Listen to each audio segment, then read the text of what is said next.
Question. Which do you think is more emotionally impactful? This?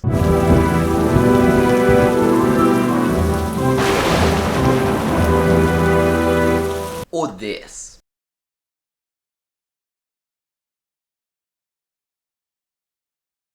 Now, you might disagree with me and that's fine, but I think the first one, which is interesting because I can almost guarantee you're spending a lot more time on this than this. Sound.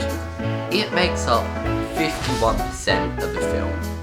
Now you may be thinking, what? Why 51%? Well, for starters, it takes up half of your timeline. So you'd expect that it would take up at least 50% of the film.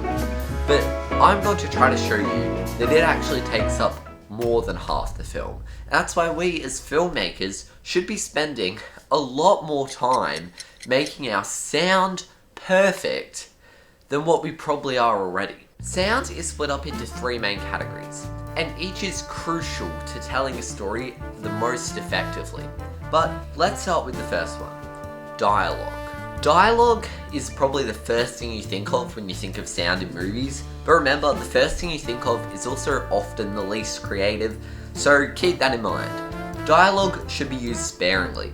It often is used to tell the bulk of a story and is used to give lots of information to the audience, but it is far more interesting for the audience to figure out information in more subtle ways. Dialogue is really important, and you should be thinking about it while shooting. Try to think about how you can get the cleanest sounding dialogue on set, because it's really hard to fix bad audio later, and re-recording dialogue later is also really hard. But remember, it's also the most boring of the three uses of sound in films, so use it sparingly.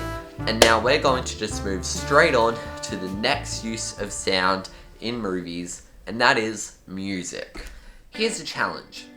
Go and listen to the Star Wars soundtrack and try to see if you can hear what's going on. Sure, you may not know exactly what's happening, but you will hear when Darth Vader enters screen, or when Luke uses the Force, or when Yoda lifts the ship out of the swamp. Music is used to tell the story, because John Williams wrote the perfect score. And I think that it is fair to say that Star Wars wouldn't be Star Wars without its music. And neither would be Interstellar or Lord of the Rings or any other great movies, because they've all used music as just another tool to tell the story along with the dialogue and visuals. So sure, you may not have access to a full symphony orchestra, but taking a little bit longer to think about the music you're using in your films could be really beneficial. You can think about what sounds you want to have for what characters, or how the building of the music can change as the story develops, because music is just as important as the visuals and the dialogue and all the other ways we tell stories. But we've still only covered two types of sound in movies, so let's move on to probably the least thought of, Foley. Foley is all of the sounds of the world your character's in. It's footsteps, rustling clothes, birds chirping, all of the things that make the world feel real. This will usually be recorded after filming, and often you'll use different objects when recording Foley than were actually seen in the scene. So you can get really creative with this one. You can use gloves to sound like birds flapping, or celery to sound like twigs snapping. Did that rhyme? Celery, flapping, twigs snapping.